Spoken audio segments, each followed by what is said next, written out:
Hello, everybody. Welcome to Finding Brave this week. How are you doing? We're kind of well into perhaps even February at this point. How's your 2019 going? Are you feeling particularly brave? I'd love to hear from you. Anything that you're going through about what you achieved that was brave, about your power gaps that are still keeping you from having the career and the life and the relationships and the impact that you want, please let me hear from you. I love that. And of course, always feel free to offer suggested ideas about what we can talk about here and new guests. And speaking of guests, so excited to invite my friend and what an inspiration, Ann Louden. Thank you for being here, Ann. Thank you, Kathy. So thrilled, so thrilled. So I love to tell folks a little bit about how I get introduced or connected with people that inspire me. And I think it was our wonderful friend Mike Stallard, who is helping cultures and communities and workspaces and universities build connection cultures. And he sang your praises. And then we had a lunch together where hours went by and it seemed like a blink of an eye. And I think you all are going to be so inspired. We're going to be talking about keys to bringing your big dream to life. And Ann is the walking example of that. So thanks again for being here, Ann, and Happy New Year. Hope Happy it's all New Year. going great for you. 2019, it's an odd year. Those are the best years. That's right. That's so right. All right, everyone, let me tell you about Ann. Let me read her amazing bio. Ann Louden is CEO and founder of the Ann Louden Company, consulting for nonprofits in higher education, the arts, social services, and healthcare. With 30 years in higher education administration, Ann is recognized in the world of philanthropy as a seasoned fundraising expert, a strategic and innovative thinker, an engaging teacher, and a passionate representative for the causes she serves. A resident of New York City, we're so happy to have you closer, coming from Texas. CEOs, even now in the fields of higher education and adoption, retain Ann to help them think big as their consultant. So, among Ann's proudest achievements, which we're going to talk about a little bit today, is the creation of a national cancer advocacy program for which she built the brand and was the spokesperson for 12 years. Well, here we go, Ann. Let's jump right in. Let's just get going first about what was the biggest or first motivation for you to bring into reality a very big dream. Can we hear how you got started with all this? Absolutely. And I think of it as a response to initially personal challenges because big dreams don't come to us until we're a little more seasoned. Maybe we have unrealistic big dreams when we're children. I remember as a teenager, I wanted to be a singer and I wanted to be on stage and I wanted to be in a Broadway show. And so far, even that I'm in New York, that hasn't happened yet. What have happened in my life as I think about what spawned these big dreams have included personal challenges with respect to being a cancer survivor and infertility, my interest in adoption, and surviving a 24-year marriage that was probably never, quarter of a century, that was probably never destined to be successful. Wow. And so I think about what those challenges were for me and whether I looked at them as problems or as opportunities. That was the beginning of thinking big and creating big dreams for myself. Wow. It was about really embracing change, because had I wanted to stay with the status quo in any of those situations, with respect to the cancer, obviously that wouldn't have had a good outcome. The marriage would have meant that I would have stayed in a place where I wasn't growing. And then in terms of infertility, I would be childless, and I have a child by adoption. So all of those things came about because there was something personal in my life I needed to overcome. Oh, wow. So in a way, I use that term and I didn't make it up. I wish I did. Turning our mess into a message. In a way, that's a little bit what you're talking about, isn't it? I love that. I hadn't thought of it that way. It's sort of thinking of where the possibilities exist when you're faced with the toughest situations. And so you say message, I've always thought too about, we have a personal brand and it's built because we have a story. And the story, if we really think of that as our own elevator speech, the story becomes who we are. And so when you talk about these big dreams, and I think about the opportunities that I had to build them, I'm grateful for those hard challenges because I wouldn't have probably been brave enough to have thought big without them. If my life had been good and perfect and wonderful and there was nothing that I needed to alter, then I wouldn't have done any of the things that I am so happy to have had the chance to accomplish. I love that. I couldn't agree more. I do want to say, I want to leverage or build on something you've said and make something clear and hear your thoughts. You mentioned often it's when we're a little more seasoned and there's more wisdom and experience behind our eyeballs that the dreams solidify differently. And you mentioned, you wanted to be a singer. I am a singer on the side, not on Broadway, but I do want to say this and get your thoughts. I have heard from a lot of very young people who have the start of a dream or even a very well articulated dream. Like I know people that want to go to Broadway and they're studying in New York, et cetera.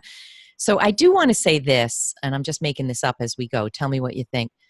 I believe that we all have dreams, and many of them are incredibly viable, even though they might seem like, oh yeah, sure, she's never going to make that happen.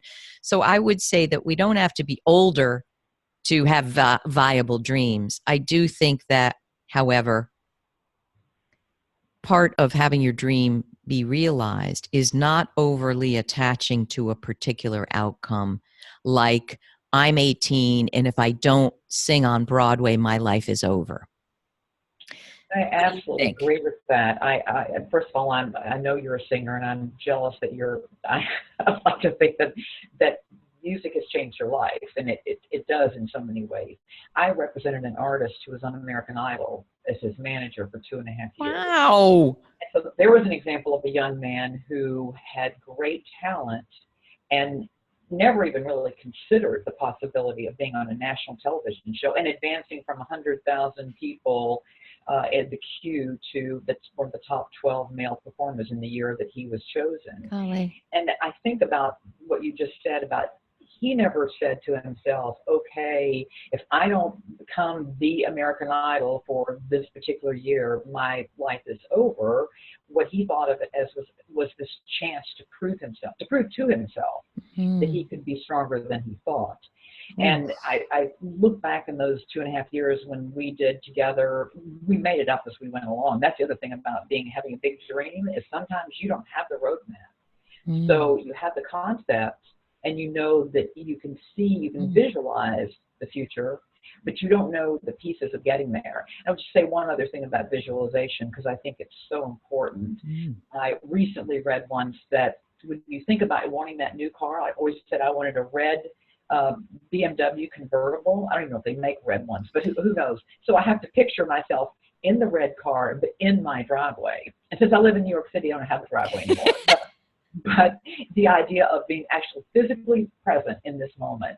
So when I used to work with this young man, I'd say, see yourself on the stage, see what you're wearing, see what song you're going to be singing, and you can imagine that you're going to get there. You're going to backtrack on the steps, but you can actually see that the reality becomes the truth. And so when I look back at where I've come from and what I needed to visualize, it came from a place of vulnerability. Really big dreams come from owning something that isn't correct or right or that even could be shameful. It could be painful. And yet when we say we're going to get past that by taking that pain or that shame or whatever is our Achilles heel at the moment and building something magical with it, then we've got the opportunity. I think back about my decision to move to New York City, which came about as a result of my marriage ending. But it wasn't just my marriage ending. I could have lived in Texas where I'd been for 3 decades, and I have the Texas accent to prove it. So I fit there, and I have the colorful clothes. I'm wearing black, but it's taken me a while to get used to that. What I'm saying really is that I had choices to make in a moment of great vulnerability. And the choice was either to stay and accept what was status quo or to imagine what could be the biggest, hairiest, scariest thing I could do, financially, logistically, emotionally, spiritually, in every other way. And what came to me was New York City, or DC, but New York City won out, and you know why, it's such a great place. So, but to get from there, Texas being there, to here, New York City, was a leap of faith in so many ways in expressing my vulnerability. I knew my life was going to be changed after my very high profile marriage in a community where I was a big fish in a small pond, and all of a sudden now I'm a small fish in a big pond. And that was a conscious decision. Oh, Ann, you have so much, everything you say, I feel like I could unpack and do an hour training with you about it. And so can I share a few things that I want to make sure we punctuate? Visualization is so important, and a lot of people think, what a bunch of woo-woo crap. It isn't crap, and I think the reason is that we are like a heat-seeking missile, and when we envision with all of our senses what this dream is, when we feel it, when we smell it, when we see what we're wearing in it, when we see ourselves, for instance, I'm writing a second book and I see it in the bookstore. I see it, me speaking at book signing events. I think what happens is we marshal all our internal resources to make that possible. And we bypass all of the negative gremlin thinking that, what do you mean? You can't do that. So I so wholeheartedly agree. Visualization is a critical tool. The other thing that I love that you said, and I really just want to hug you up about this, when you went through this big change and your marriage ended, you could have stayed in what was comfortable, which in this case is what was familiar. I don't think there was any comfort about it, really. But you could have stayed being the big fish in a little pond. But I love what you did, which was what's the pathway to allow myself to reach my highest potential? And that usually is nothing comfortable. That usually is a big shift in how you're operating, right? So I always say, when people say, God, I just want some inner confidence, what I say is, screw that. It's doing the thing that would make you say, if I can do that, I can do anything. That's what builds the confidence. Do you agree with that? Agreed. And the song about, if I can make it here, I can make it anywhere in New York Right. City, that was, I thought, if I could put this very significant challenge in front of myself and meet it, I would be building my own sense of who I am as a person. Not that I wanted to mark off something on an artificial scale of what I needed to achieve in my life, but more that I wanted to challenge myself. Because I think without challenging myself, I would have, as you say, I would have been in a familiar, not comfortable, but familiar place. But even that change that occurred in my life after a quarter of a century was unfamiliar. I didn't expect to go through a personal crisis in a way like that. And yet, when I was able to make the decision to make this big move, I ended up, without knowing it, telling my daughter something about courage, not speaking it, but showing it. And I want to be the person in my life, if I think of my life as being unique to yours, everybody's got their own story. But for me, what motivates me beyond anything else is the ability to be a role model for others that I can help. I've been in a university environment for years, and I've had students say to me, "You've changed my life." And I would say, "What did I do? How did I do that?" I'm grateful to hear it every time I've ever heard it. But that is what motivates me. So without knowing that I was going to be making this giant leap, because I couldn't tell my daughter, I was in process for more than a year and a half trying to figure out what the heck was I going to do in New York City, and how was I going to get all my colorful clothes from Texas to New York, and every other logistical question that you can imagine. And so it was a quiet period of planning and imagining and visualizing, as we talked about. And so when all that came into play, and it really was the story of the moving truck coming and my car being put on a flatbed truck, and I'm leaving a zip code that I've known for 3 decades, which is what my whole adult life really is. Wow.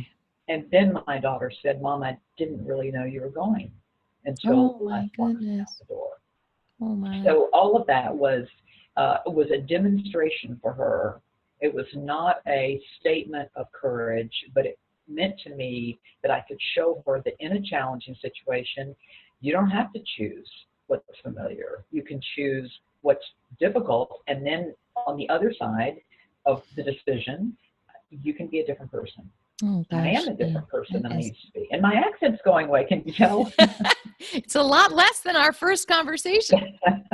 I love that. And I want to say, you know, I learned as a marriage and family therapist, children do not what we say they should do, but they do as we do. So you are, it's so right on that they are watching, even when they're 24, they're watching how mom and dad live life. And they're either going, I ain't doing it like that, or, wow, okay, that's something to learn. Oh, I love it. All right, now I want folks to know about your amazing experience getting celebrity support for your causes. And I think that's how I got to know your work. I watched your videos. Tell us about the cancer cause and the amazing celebrity support you got for that and how you do it. How do you get this high level support? I'm a breast cancer survivor, so when I was diagnosed and asked to write a testimonial for a university-based program where I was part of the senior administration team, my first question was, what might you be doing with this testimonial? And all I really knew to write in that first week after I had the diagnosis was that I was terrified. But of course, I didn't write that. I wrote about hope and being hopeful about my future and being grateful for the people that were going to be a new part of my life. I was going to have a new team I needed to assemble to get me through and that I was going to rely on. And so when it became clear that there wasn't really much of a plan to use my testimonial and others that had been collected, I offered to put together a halftime show of a football game, the major college football game, that would focus on breast cancer. And we built a program that started with the first pink ribbon tribute at a halftime of a football game on that campus in Fort Worth, Texas at TCU 12 years ago.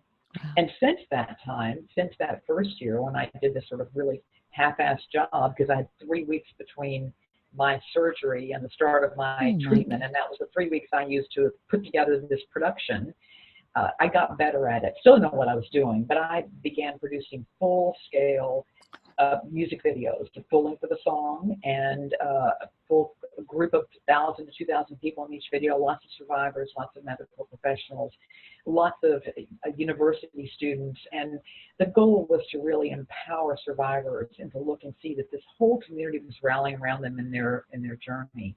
It was very meaningful in that sense. But we built an awareness, too, of the need for raising money for causes related to breast cancer.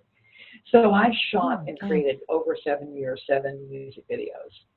And by shot, I don't mean I was behind the camera, but I found the song and the cameraman and the photographers and the DJs and the performers and got the costumes and the production company and made sure there was water there and every detail from big to small.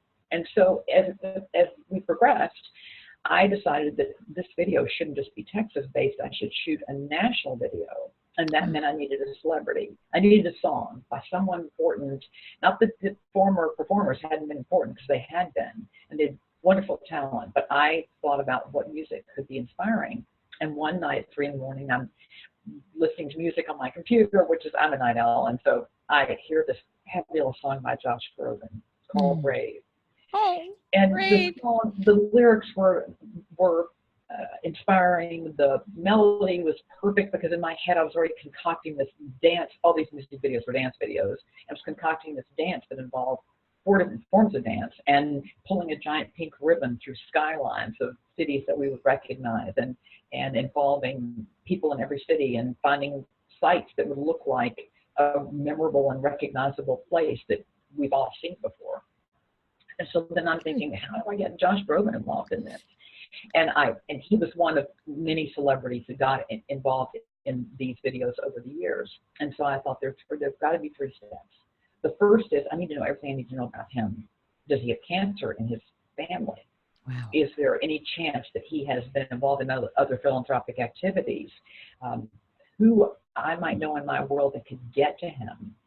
And then the third point was, once I had a message for him, how was I going to craft it so that he couldn't say no? Oh, wow. And I shared this dream early on with several university students. And I said, if we get Josh Groban, and one of them, who was a business marketing major, stopped me and said, don't say if, say when. Oh, And wow. I truly, it changed my thinking. It was, okay, I am going to get Josh Groban. How am I going to do this? But now I know I'm going to. So there's got to be a process I can create. And it was a journey. It took a year, but I did absolutely do everything from chase him down at Bloomingdale's, where he was signing CDs after he opened the Bloomies Christmas windows one year, Oh, wow. to working through 3 managers and meeting a woman who is the executive producer of Jimmy Kimmel's show and pleading my case with her. And so it was a magnificent run, and he was involved in the video and opened it. And we had his endorsement, and there couldn't have been a better way to have told that story nationally than asking his help. Oh my gosh. And of course, we're going to link to all the videos below, folks, so you're going to see. I have to ask, did Josh have a personal connection to the cancer cause? He's from Canada, Yeah. and his father had died of cancer in Canada. And so that was the obvious connection that I needed to make sense of this. But there were other people in his life peripherally that also been impacted by cancer. And when I stood in that line at Bloomies to meet him, and it actually cut the line off, and I was past the cutoff point, and I didn't have the CD that I needed for him to sign, and I ran to the lingerie department, and they were selling them in the departments, and I bought the last one and cut back into line. And I got up to him and told him what I was doing. I'd already spoken to his manager, so we pretty much agreed this was going to happen, but I hadn't met him. And he took my video, opened the case, and drew a breast cancer ribbon on it. Oh my God. Sort of a first grader's attempt, and he turned it around and said, okay, he's not a visual artist. Okay. I said, I'll take it. I love it. And I'm so honored to have my song involved with this cause. And so that was everything to me. That's what I needed to know. And he is that kind of person. He's a thoughtful, charming, invested person who gives back. And so that's what I needed to have happen. Holy cow, what a beautiful story. And wait till you see and hear these videos, folks. They're just, look at me crying. All right. But I want to say a few things here to help other people have their big dream come true. Within that story, there is so much I think that you did that is remarkable and beautiful. One, just in the 5-minute storytelling, here's a student going, don't say if, say when. So here we are, illustrious in the world of whatever we're doing, and we need a 20-year-old to go douche, a little bit of a, little bit of a loving whack, so that we shift it. Like, okay, what do I mean if? Because I think if you hadn't made that change, this wouldn't have happened, right? So number one, you're open to learning. Number two, you have faith. Whatever you believe, folks, whether it's a higher power, as I believe, or angels, which I believe in, and, help from angels in the physical realm as well, you do have to have some faith that elevates you beyond the linear thinking of your mind. I think that's my belief. And I think you had faith, and it was flexible how that faith manifested itself. Am I right about that? I agree with you. And I think a synonym for faith is hopefulness. Yeah. Believing that there is a way that what you dreamed could happen. And we can put a lot of roadblocks up in our own minds. We can say, this isn't going to work because I don't have enough money. This isn't going to work because I don't have enough talent. This isn't going to work because I don't know the right people. And there is an answer for all of that. And the answer is building a group around you that can help you. You can't accomplish your own big dream. Even going back to my wonderful relationship with the young man that was on American Idol, it was his talent that got him to the show, but there were countless people around him that made it possible for him to advance. His family, his friends, his colleagues, others who were on the show, everybody that believed in him helped him believe in himself. And this is a key part of it. If you don't believe in yourself, if you think you can't, you can't. You have to know that Really you've true. got the strength, and where you get it. Yeah, everybody's different in terms of where we marshal our own strength, whether it is the spiritual strength as you reference, whether it's leaning on your friends who will listen to you, whether it's giving yourself self-talk that's positive and encouraging. It's forgiving yourself for making mistakes along the way, because if you don't, you're going to be stuck in that rut where that mistake occurred, and you're not going to be able to go forward. So Mm. it's all of those things, Kathy. I think, and I think about your journey and all that you've done, and there are places in your life, as you've described, that you could have stopped, but you had somebody else helping you in this process. Yes, it could be somebody that you meet on the street. It could be somebody years younger than you. It could be somebody older that has wisdom, that's encountered a lot of life that you haven't. When I was faced with a particular challenge this past spring, I just moved to New York, and I had two wonderful positions that were created for me, as you mentioned earlier, the consulting role, Mm. with two organizations that knew me and had faith in me. And I had launched these two incredible jobs, in a sense, positions, so side by side.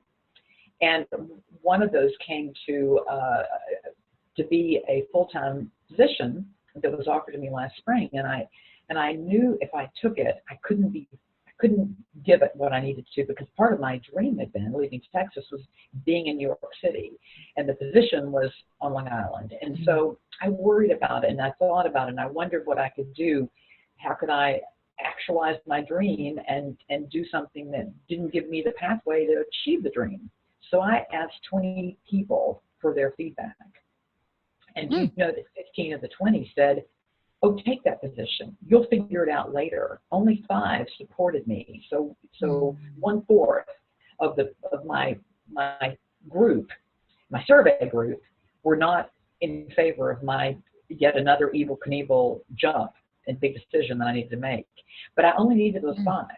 I only needed a portion. I just needed to hear somebody say, "You can do this."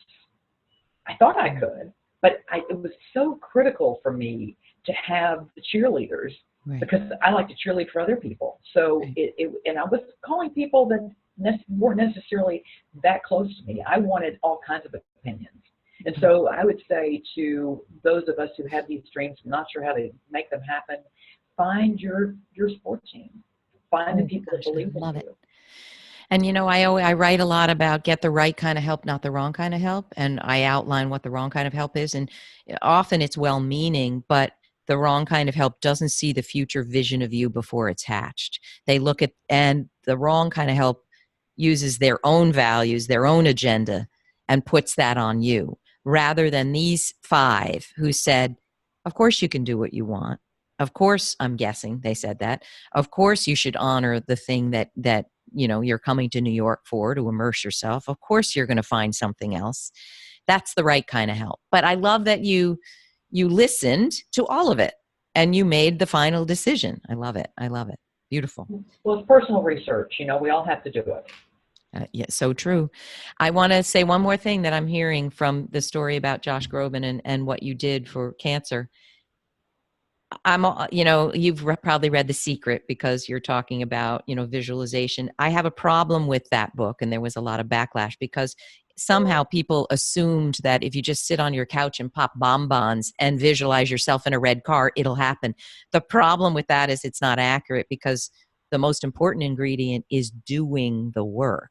So I love your story that you found him in Bloomingdale's and the line's almost cut off, and you don't have the CD.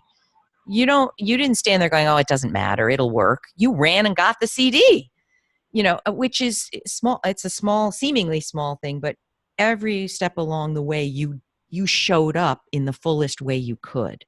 I think a lot of people that try to build dreams don't show up in the biggest, juiciest, most committed, brave way they could. Does that make sense to you? It makes absolute sense, and I'll tell you what the showing up really means. It means attending to the details in the plan and working many hours to get big dreams to happen, and being fearless and being okay with the fact that there's some ambiguity in what will happen beyond today. I'm a organized person who doesn't like a routine, but I'm also a very much out of the box thinker, and I think of creativity as being one of the parts of my life that gives me great joy and fun, and even a chance to have some silliness that goes with big dreams, which gives us an opportunity to be the child again. And so all of that is to say that I think going back and what I've done with the planning and the details, that's where a lot of failure occurs. It's not just that people don't show up, it's that they don't attend to the details at the level they have to be attended to. And it's more minutia than you could ever imagine to execute a big dream. You know that when you created this podcast and writing your book, it's so much detail. People don't want to hear about that. You're right. They just want to hear about what is inspiring and what fires lit under you. But you've got to get the rest of it accomplished. Oh, that's so true. The only other thing about that I think is really important to mention today is that in order to get those things done, you have to build a very reliable team of people around you. You can't do it alone. You'll simply run out of energy, and you'll run out of resilience. Although we all think of ourselves as being most resilient in our most difficult times, these dreams require so much of us that we have to find the friends and the allies to make them a reality. Oh gosh, Ann, I'm so happy you teach this. And we're going to find out in a minute where people can learn more from you, where they can take maybe an online course that you're going to develop about how to do this. But before we do, can I ask you one question? Certainly. So many people who I work with would be on board with every word you and I just shared, except one. Internally, I don't really believe in the worthiness of me to make this happen. I don't think that they'd put it that way. They might say, I'm not confident enough, I'm not smart enough, connected enough, rich enough, whatever. Right. But I think if you peel the onion, for many people, there's a sense that they're not worthy enough for their big dream to come into fruition. If that were the case, Ann, and someone came to you and said that, what would be the one strategy, tip, recommendation, solution you would offer them if truly they just didn't feel they had it in them to do it? What would you say? I don't know if I've got one, but Okay. let me just share a quick insight. Beautiful. We didn't grow up as babies feeling shame. And you're describing an unworthiness, really. I think it's almost equal to shame. We learned shame from somebody blaming us. The blame came before the shame. And so if there's any way to unhook from or to know where that blame started in our lives, who gave it to us, and why we accepted it, then I think we're stronger to be able to say that unworthiness can go away. I was such a shy kid. I was frightened to death to go to school. And for the first 6 weeks, every single day of first grade, I'd get physically sick and had to be removed from my classroom in the morning and be taken to the principal's office. And I look at that child, that inner child who was so frightened because we have parents that either can enable us to be strong or they tell us to be fearful. And I'm a very fearful parent that raised me. And that fearful parent made me a fearful child. And so I'm not fearful anymore. I will walk through any door now. I don't care anymore because I think that I can trust myself. But it's that trusting yourself that eliminates the unworthiness and the concern that you don't measure up. And so the one tip maybe is find the person who trusts you, the one person in your life, and ask them to give you feedback about who they see you are. Tell me who I am. I love it, Ann. I so love it. The blame came before the shame. And I'm so with you. We can talk to people till we're blue in the face, but what has to happen is we go back to the root of why we're feeling what we're feeling. And as you're pointing out, we don't come out of the chute feeling unworthy. It just doesn't happen. It's a learned experience. So, oh, that's so beautiful. And I think so practical. Now, where can we learn more about you, Ann? What are you doing now? How can we support you? And where do we learn more about Thank what you you're so doing? much. Well, I'm in the process of working on the website, so as soon as that's available, I'll let you know. Great. I'm in New York City. I am working with a number of projects for consulting for fundraising purposes.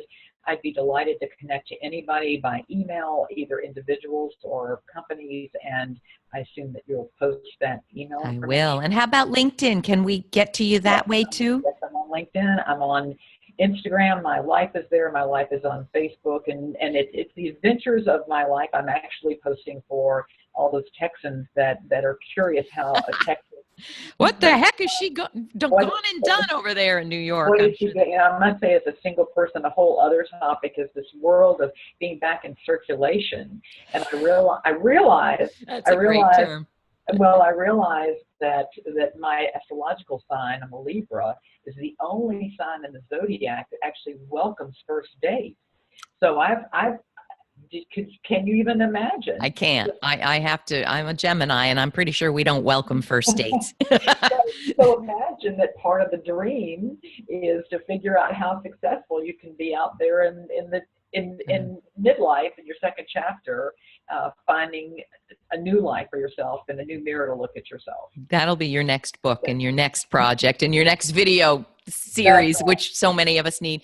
And I can't thank you enough. Everything you say resonates and is so deep and pure and helpful. Thank you for joining Thank us. you for having me, Kathy. I love it. Oh, I'll see you again soon. And everyone, I hope you're really feeling the dose of brave that you need to stop in your tracks and say, what is the dream I have?